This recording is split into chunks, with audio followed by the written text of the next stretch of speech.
Here are 3 things that helped me restore my hair after experiencing temporary hair loss, which is known as telogen effluvium. This kind of hair loss is caused by grief, stress, or some sort of shock to your system. So here's what helped me. The first thing I started to do was clarify my hair regularly.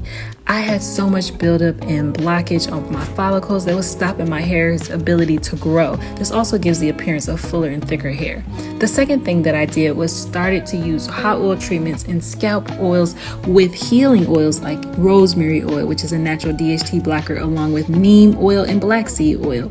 All of these, as well as massaging my scalp regularly. And the third thing I did was I had my blood work checked and learned that I had a severe vitamin D deficiency as well as iron. So I started taking hair gummies to really restore my hair, and I saw my hair just do a total 180. It's definitely on its way to being healthier and stronger, and it's just filling in, and I'm so grateful for the progress.